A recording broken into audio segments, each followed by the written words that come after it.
Hello friends, and welcome to our backyard once again. As we move through this time when we are continuing to practice some social disconnection, we want to look for those ways in our community of faith that we can stay connected. I know lots of folks are using their phones, their smartphones, to FaceTime or to use different apps and email and phone calls to be able to connect with each other, and we want to do the same thing. And so I wanted to invite you into this space, a space that we love in our home, a place that we will take a moment and just breathe. Maybe look at the fire at night, look at the water, or just be in God's creation. I imagine you have some of those spaces as well. At times in our country, we've had crises, and almost 100 years ago, none of you will remember that, of course, except I think Charlie Kirchner told me once he was a cameraman for one of those episodes with FDR at that time, maybe in 1933 when he started, in March 12th. I'm not sure. You'll have to ask Charlie about that. He just had a birthday. Welcome him to a happy birthday as well.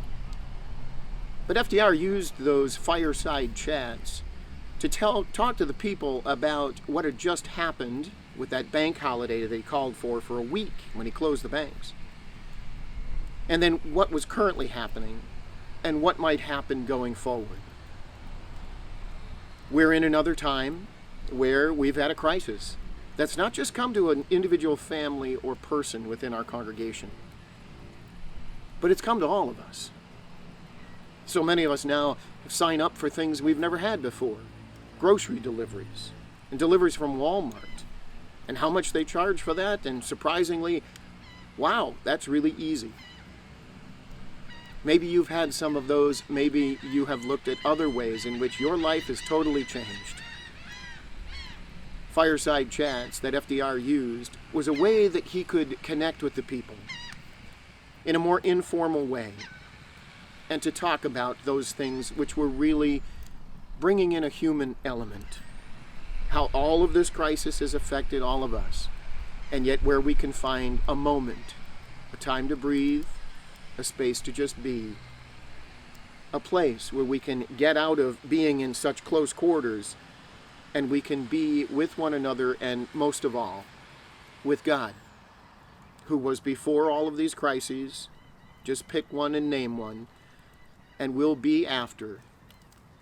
God is the one who has given us this gift of life and has given us a promise that nothing is going to separate us from that. As we gather together in all kinds of different ways and seek to connect in all kinds of different ways, what we really want is that connection with one another. Through technology, fireside chats, the places that connect us with God. We want to be together. From the beginning of Genesis, God made folks to be in a garden, which means whether you're alone or in a family of many, you don't have to be lonely. You can be alone or with many and not experience loneliness. Because of the gift of technology and that ability to stay connected, we can do that too. And we can find reassurance that even in our places at home where they seem perhaps so small right now, there's an opportunity to find a space of grace, a space with God, a space apart to just be.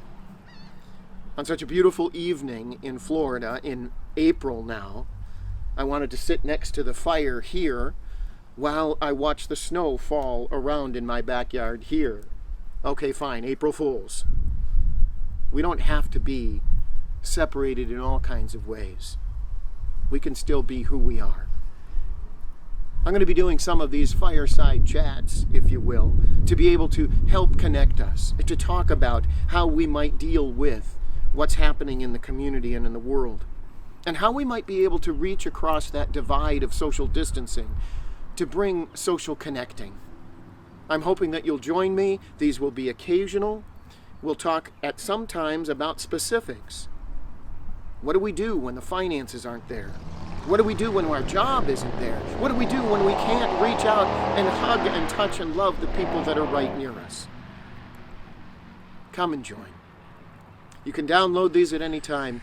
They'll be on the website and in other places that our technology folks tell us about. I hope you'll enjoy them.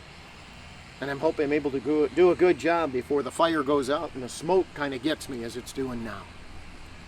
Good evening, friends. Enjoy your families, be safe, and we'll talk again soon. Bye-bye.